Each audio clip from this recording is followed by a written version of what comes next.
Hello, my name is Marnie, and I'd like to welcome you to Frankston City Library's FrankTALK with debut author Averil Kenny. Before we get started, I'd like to acknowledge the traditional custodians of the land on which Frankston City Libraries operates, the Bunurong people of the Kulin Nation, and pay my respects to their elders past, present and future. I'd also like to extend that acknowledgement to the elders of any other communities who may be joining us today. Now, Averil Kenny is an Australian writer living in the lush, enchantic tropics of far north Queensland. She writes women's fiction with an evocative flair featuring strong, sassy heroines. Her love of literature and our magnificent Australian landscape and wildlife is captured in her storytelling.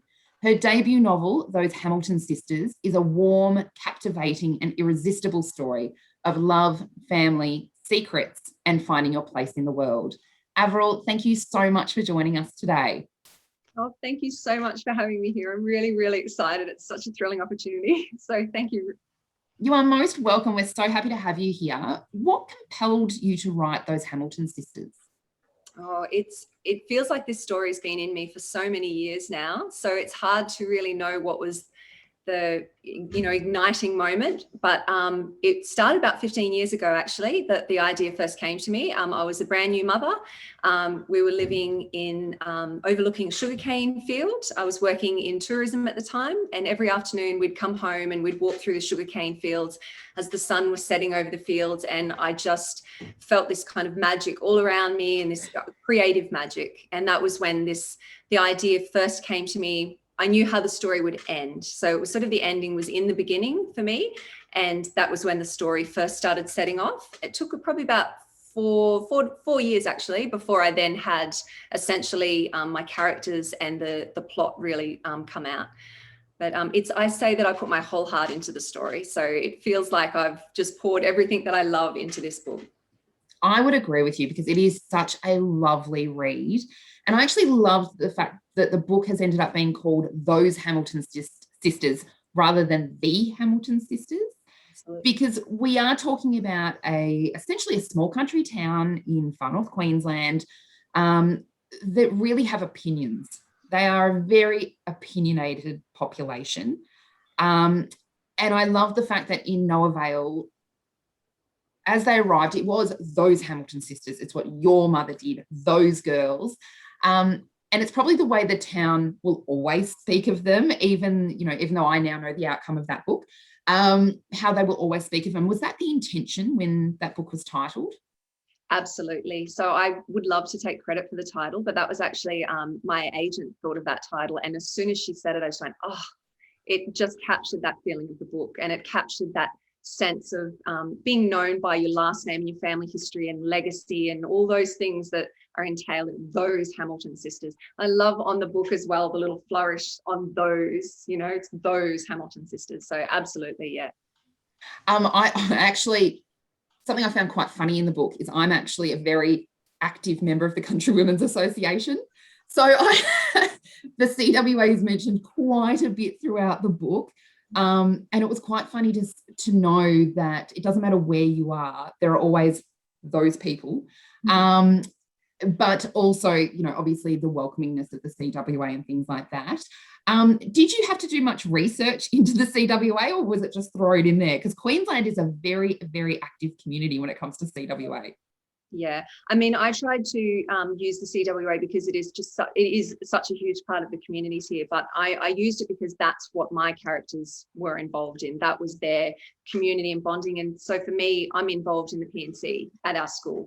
And I know that those, from afar, people say, oh, they're cliquey, and they have people looking on will say it's you're in your little cliques and so forth, but it's a huge part of community. So for me, that was something I wanted to include because it's such a huge part of the history of Australia too, and just the way that women have always bonded at places like that.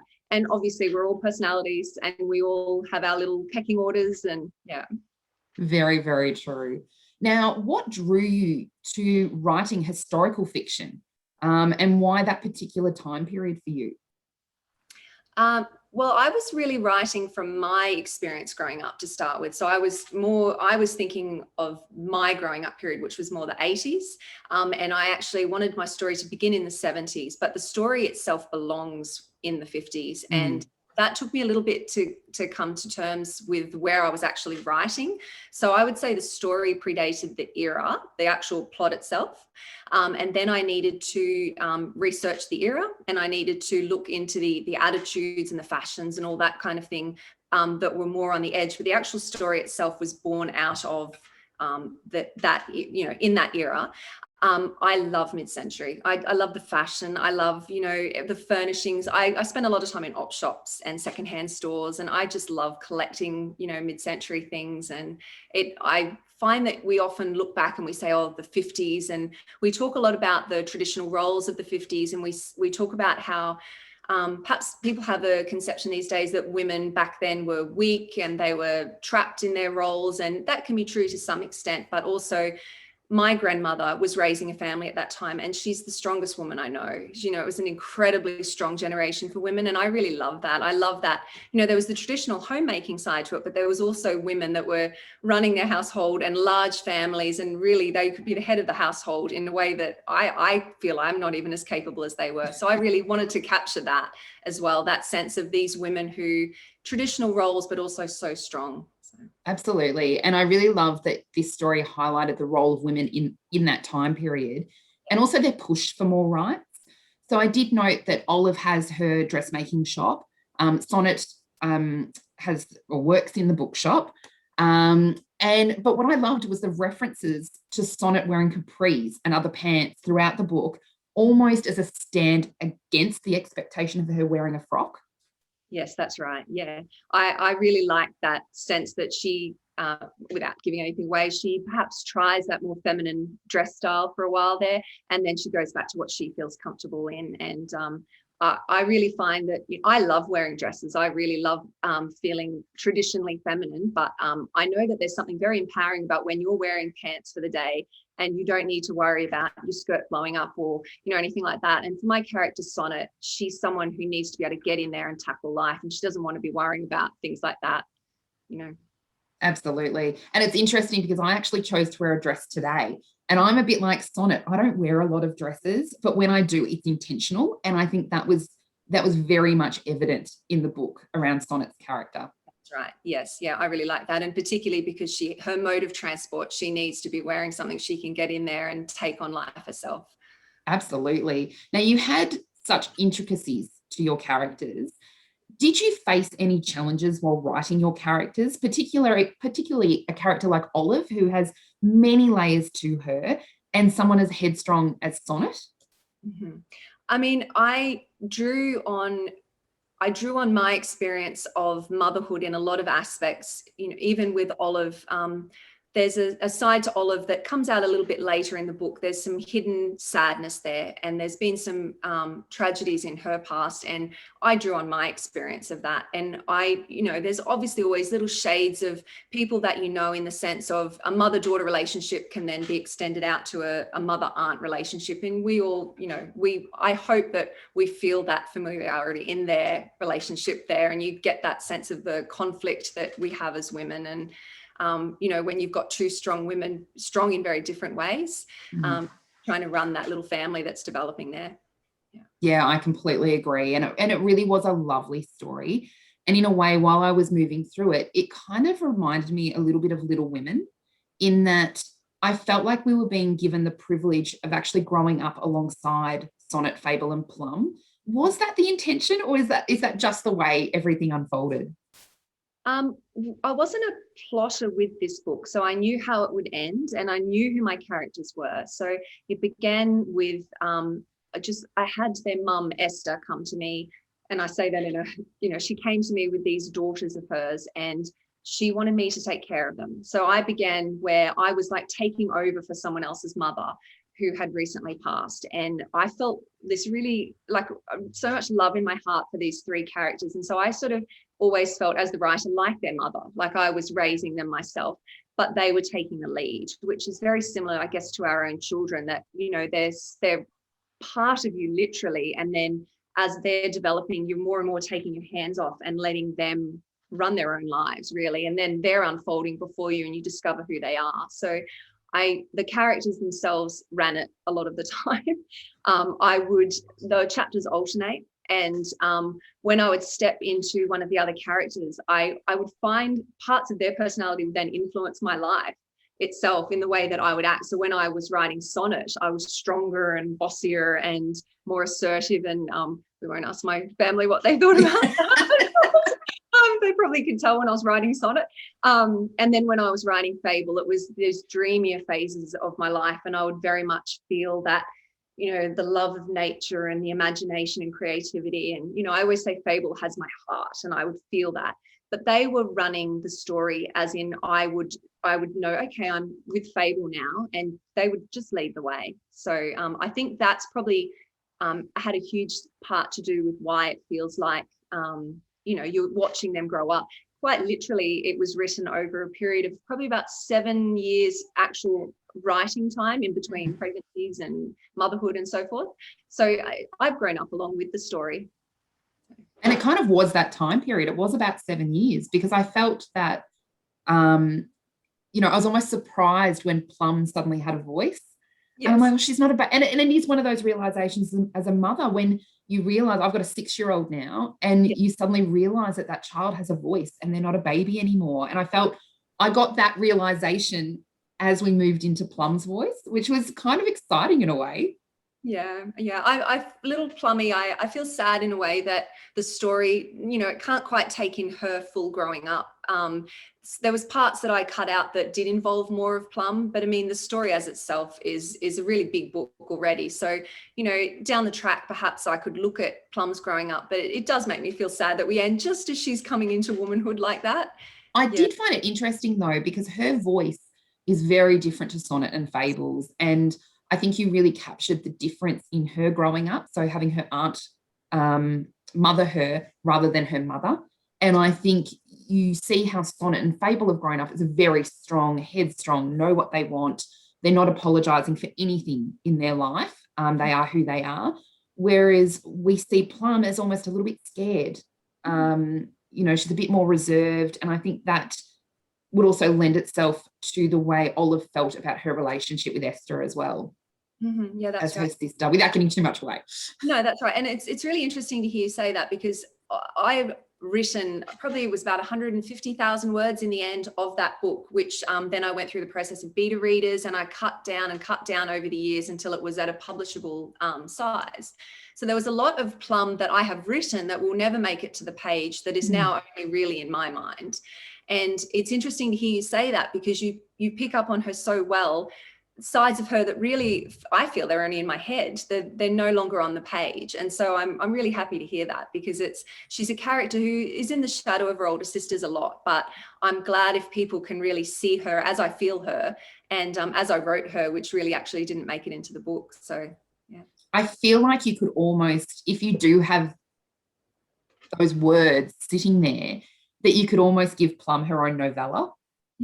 Which would be a nice little twist. It would be nice. It's a bit like, I was just thinking about the Twilight series, when there was been years since I've read the Twilight series, but there was a little novella that came out about one vampire who was randomly brought in, but the public really loved her. And so they actually gave her backstory as a novella. And I'm like, it was just a lovely touch. So maybe you could pop that on the cards. That would be nice.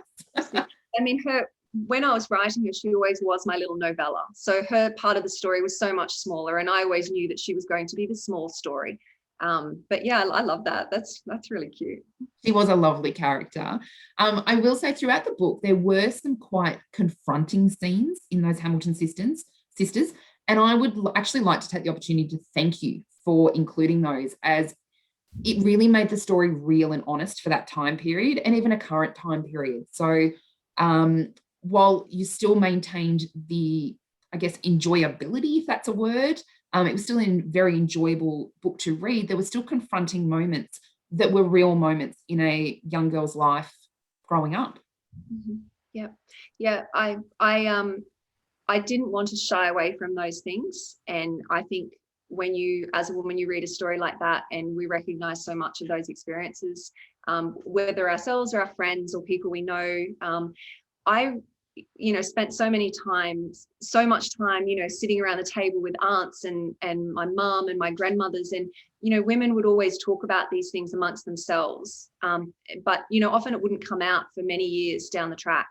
And I guess I wanted to go, the things that were smoothed over and put under the rug and covered over then, I wanted to include in this story, without losing, I hope, the beautiful kind of magic of the story as well. It's also a really romantic and beautiful story, but as with life, there's that grit in it, isn't there? And there's those unavoidable sorrows that we all have.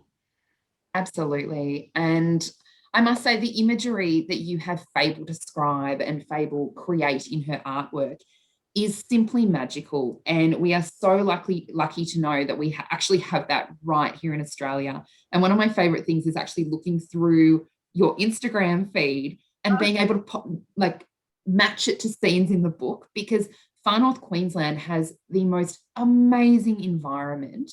How much did you draw from your real life experiences in Far North Queensland to write this novel? Oh, it is the book. I'm where I'm sitting with you right now. I'm in my library, and the home library, and outside here is rainforest right here, and that's why we built it with these big bifold doors. And it's the rainforest feels like part of our house. It's all around, and it's I live in a little rainforest valley. I run along the creek every day. I ride my bike through it. It's just, my creativity is so intertwined with nature. And I feel like I don't know how, I'm sure I could, but I don't know how I could be creative in a little apartment in a city without that, just that beauty that I feel it as a physical ache. I go outside and I see something beautiful and it just ignites creativity for me. And my creativity is I move. So I go outside and I'll go for a walk, or I'll run, or I'll ride, or, go and swim in the creek. And that's what gets it flowing for me. So it's my inspiration. In the story, I did, as you said, include so many really, really personal things from this valley where I live, things that anyone who lives here will recognize. And I hope they do, because that's, it almost felt like my novel was a scrapbook of everything I love about my home, and obviously it's based on, it's not real places, because the valley where I've written the novel is south of Cairns, but it's, places that inspire me are in the novel in some form or other. That was absolutely beautiful. Your way of writing place was actually remarkable. I've been trying to learn how to write place really, really well, and I'm still failing. Well, I'd say failing's the wrong word. I'm still developing my ability to write place, but you do an absolutely magical job of it, to the point when you described the glade and then I saw your Instagram feed, I was like, oh, that's the glade.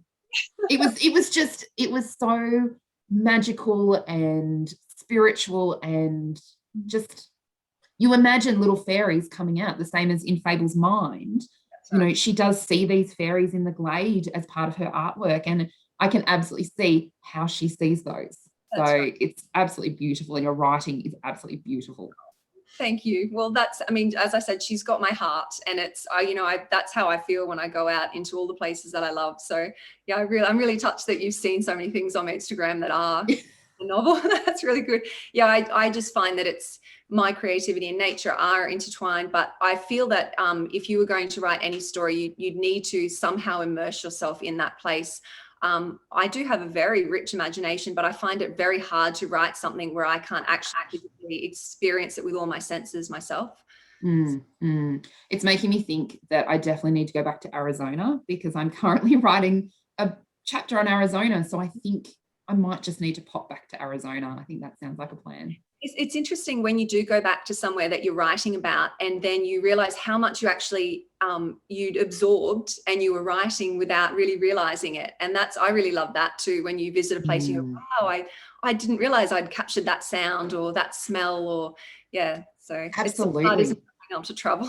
Oh, I know. I'm meant to be in Arizona right now, but that's okay. Oh, are you? It's okay. Might be having withdrawals. Oh. Now, did you have input into the cover artwork of this book? No.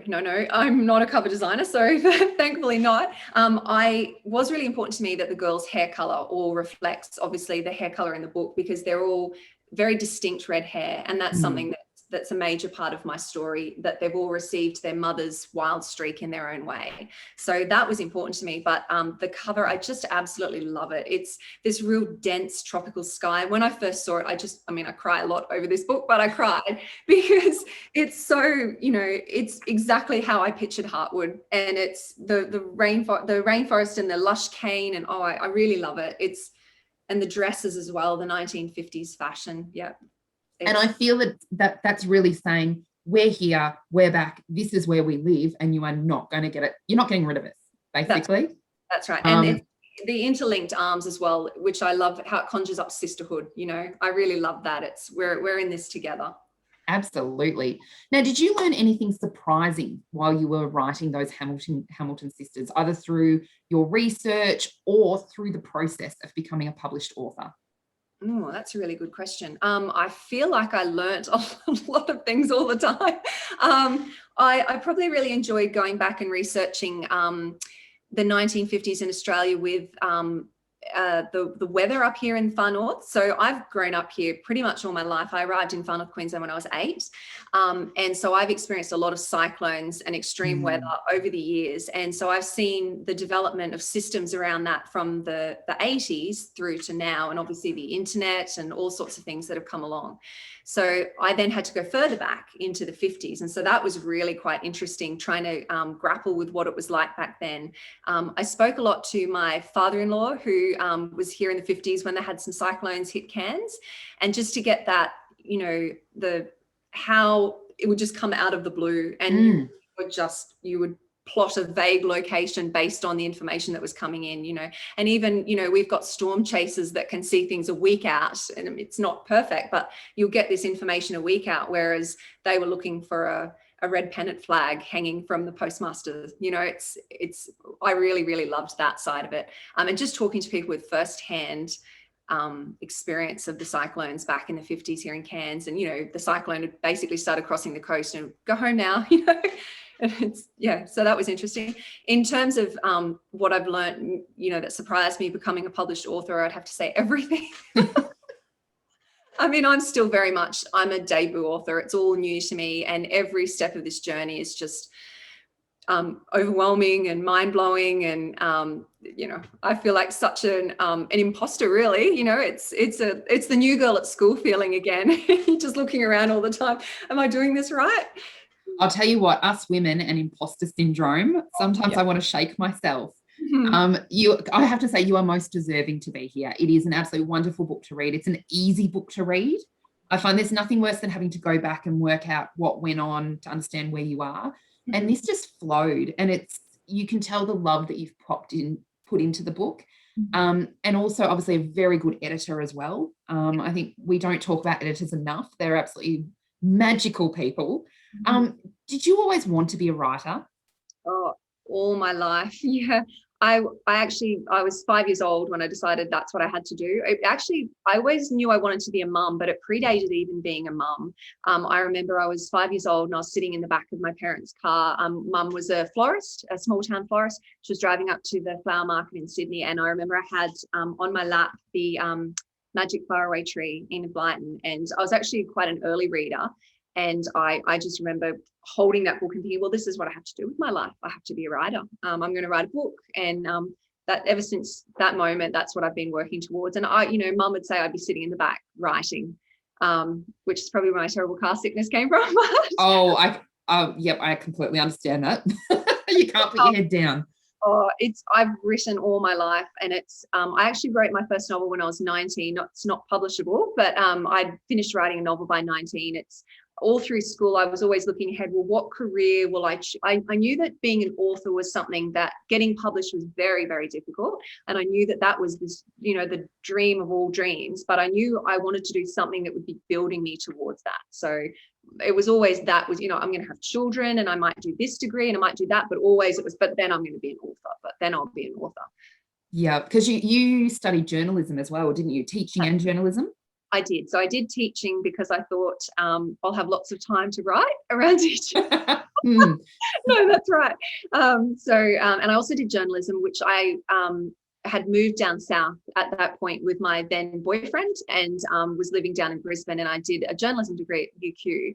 And that's been invaluable, learning style and learning the actual skill of writing. And it's made me a better writer. I don't actively think back to it a lot, but it made me a much better writer, learning those skills. So after that, then I did PR, or rather marketing, for tourism up here in Cairns. So again, writing, tourist brochures, and always it has felt like, I was writing about this area and how beautiful it was, either in fiction or in my career in some way.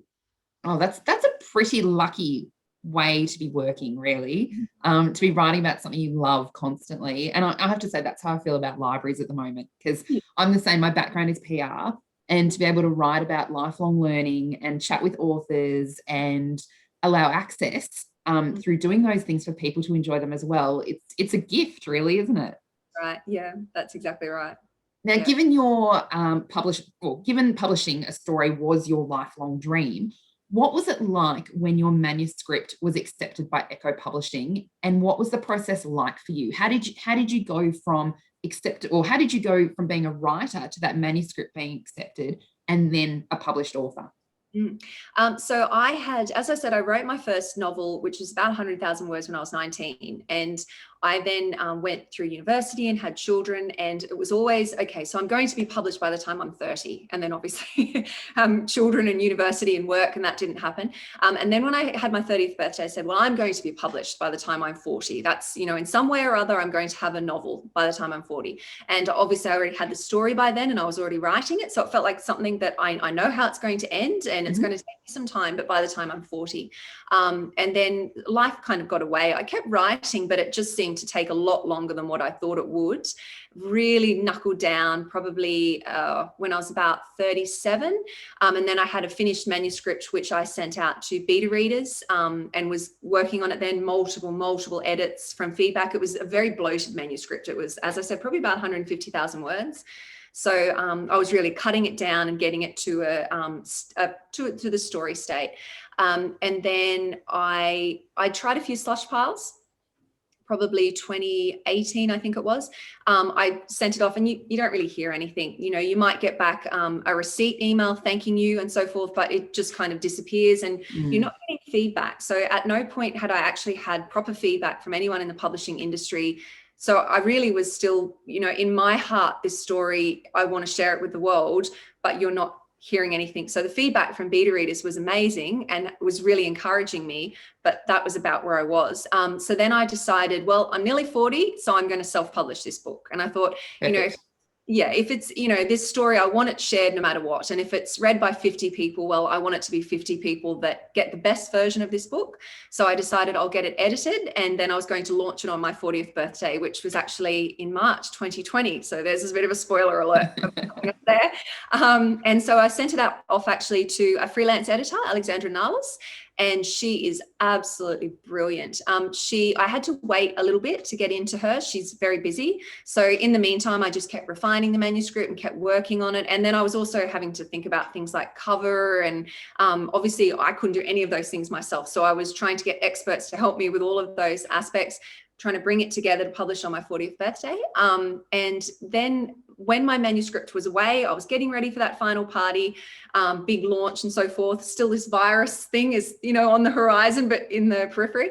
And when I got my manuscript back from Alexandra, the whole game changed. Her feedback and the lovely words she had to say, the suggestions that she'd made and the edits that she'd made, it was just a whole different game then. It was her.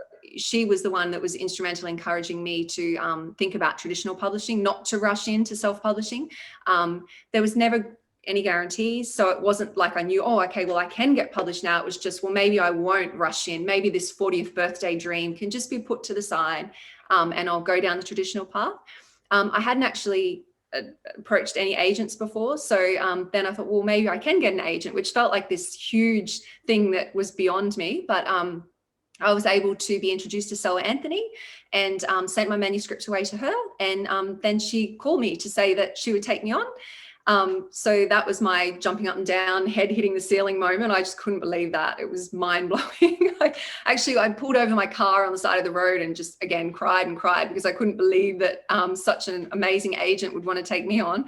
So, and then I worked with her again with some more changes to refine. And then once we were both happy with it, we had a new title, and then it went out to publishers. So then there was a couple of weeks there where I didn't hear anything. And then I received a phone call to say that the beautiful Tegan Morrison at Echo had fallen in love with my book, and they had a beautiful vision for the story, and that they were going to publish my book. So that was more crying in my car on the side of the road. And that the book was going to be published in 2021, and that also published later in the year in the UK. Beautiful. I love hearing publishing stories because I tell you, every author has a different story. That's right. And I've probably spoken to, it would be at least 100 authors in the last 12 months, and everyone's is different. And I think if there's any authors watching, it just gives encouragement that it happens differently for everybody. And when the time is right, that's right. So your story is wonderful. I love it.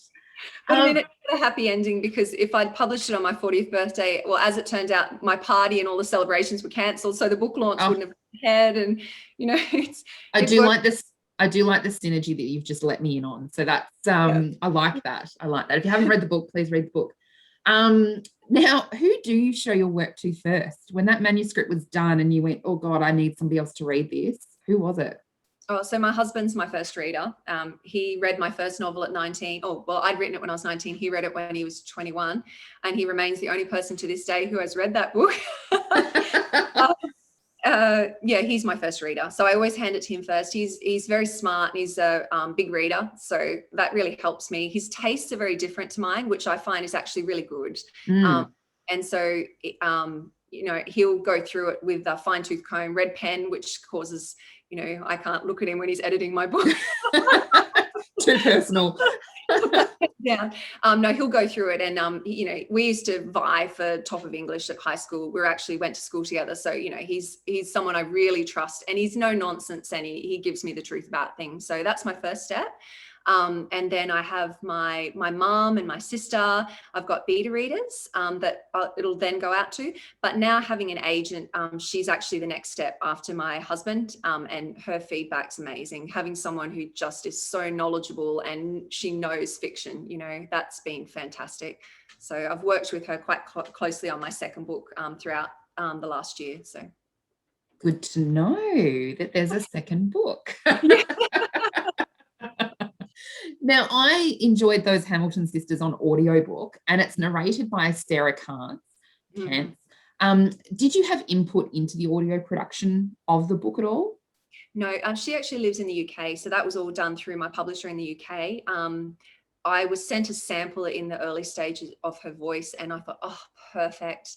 She's just so talented. I love how she's given that real Australian flavour to it, but someone with so much experience. And I believe she actually grew up in Queensland too. So, I don't know whether that helps her voice, but to me, it just seems so authentic. I love how she's brought those it's quite strange hearing your characters speak.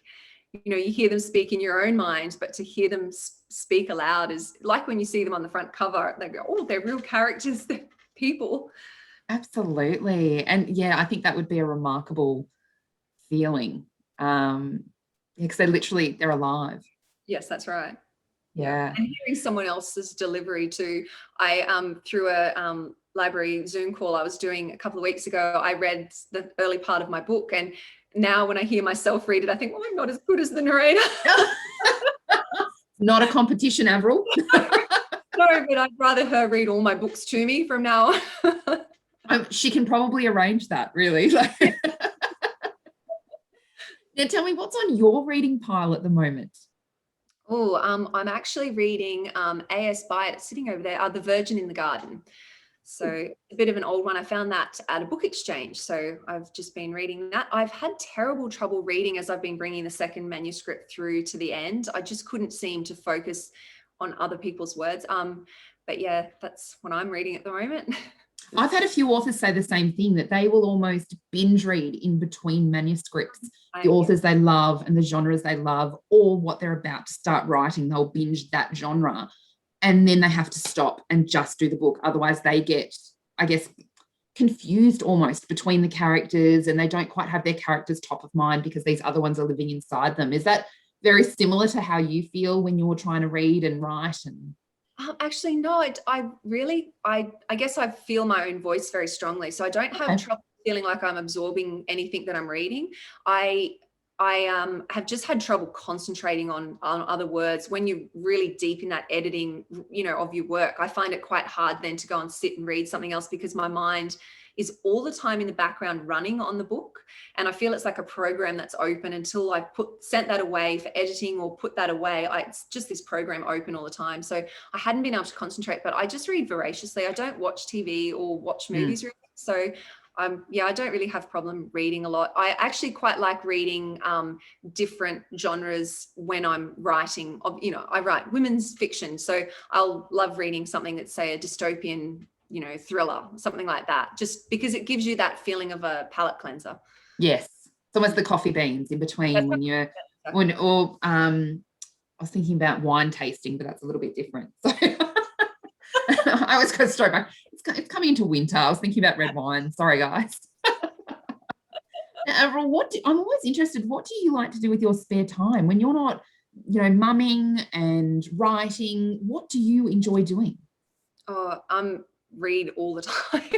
I'm a massive reader, so books feel like my life. But we do a lot of trekking and exploring. We do a lot of like climbing up waterfalls and mountains and going out in nature. We used to do something every single weekend. We kind of fell out of the habit actually during the pandemic, when you could only stay in your own suburb. But we would go every weekend off to do something. It's really important to my husband and I that our kids are, doing a lot of things in nature. I think that they learn a lot of skills, just climbing trees and rocks and things that, I could spend a lot of time taking them to a kinder gym, but I'd rather just go out in nature and do it. I do riding and running and exploring like that. So my life is very much run by the school run and the school after school activities. I hear you. All those things. I must say, my idea of hell is going to a kinder gym. So I'd much rather just let her run on an oval than go to some sort of indoor play centre. I think I've been to 2 in 6 years. I've done all right. So yeah, I'm over children's playgrounds too. I just can't do those anymore. We're actually getting a new one around the corner, so I'm a little bit excited by that, to see what might be included, because it's only a block away, which will be nice, and it means we can get out just that little bit more. Now, what is your advice to any aspiring authors who might be watching this today?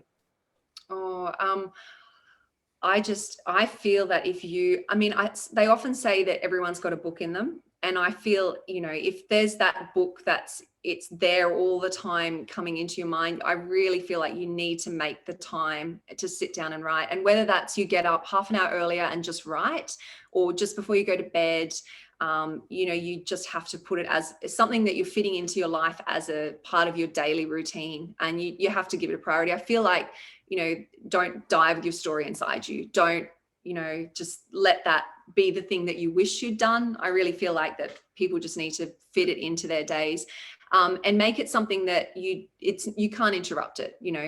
I'm now going to go and do my writing time, or I've set the alarm to get up early and I'm going to write now before everyone else gets up.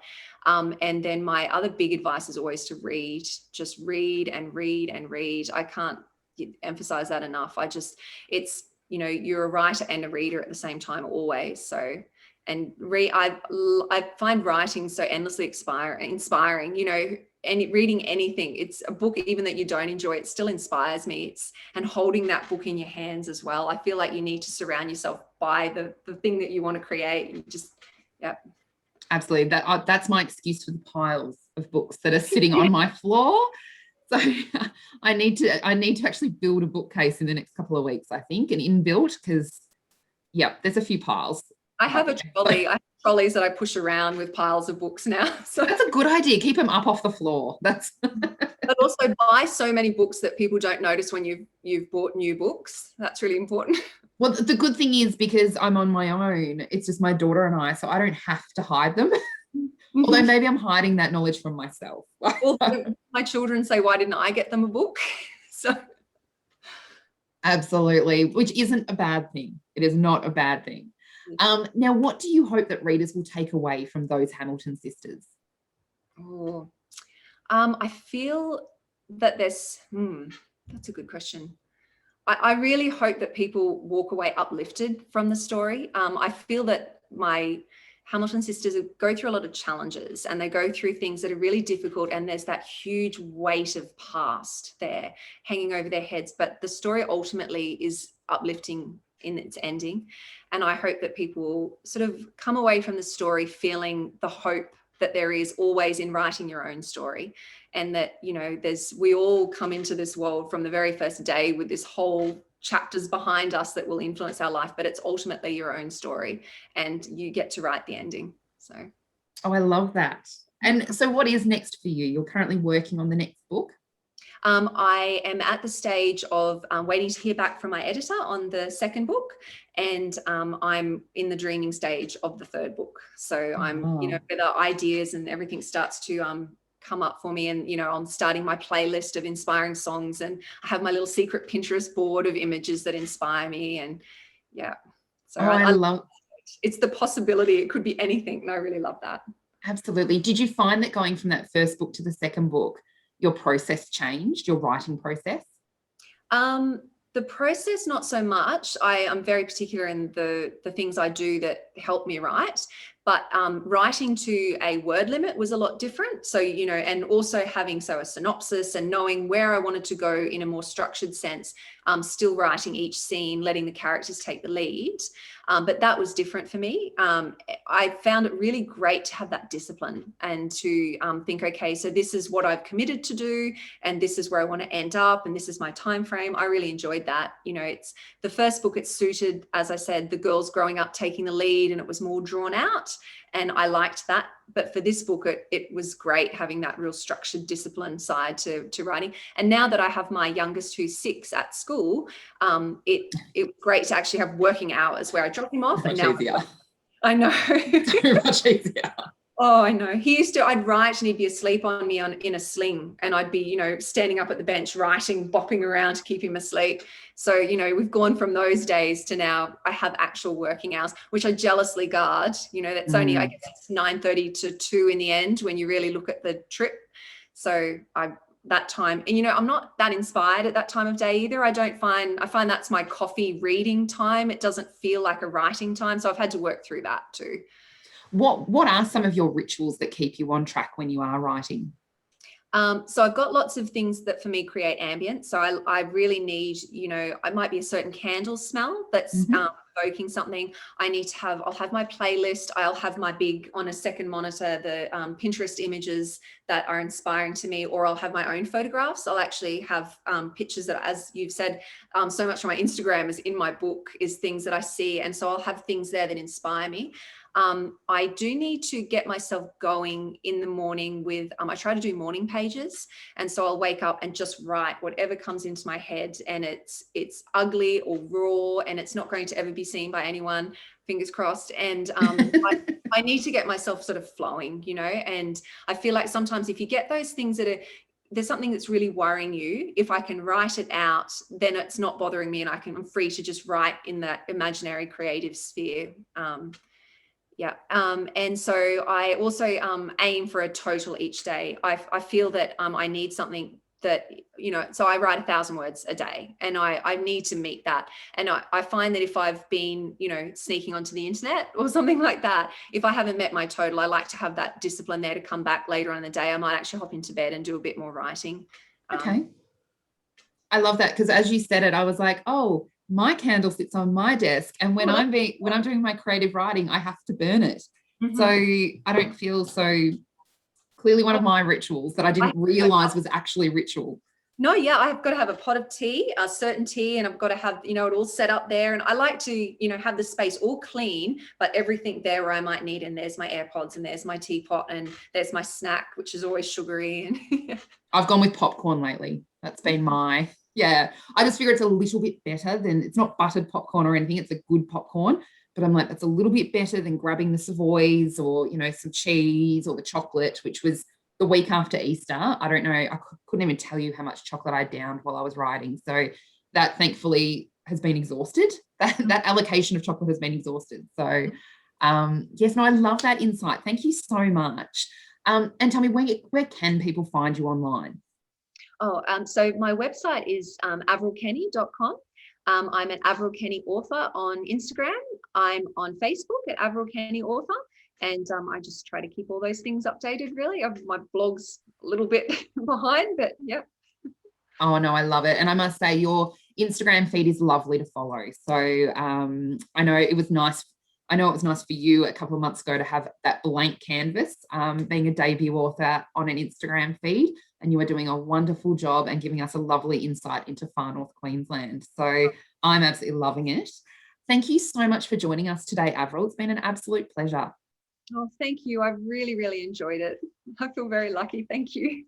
Oh, well, Those Are Hamilton Sisters is available to purchase from Robertson's Bookshop in Frankston or via their online store, and we'll include a purchase link when we share this recording across our social media channels.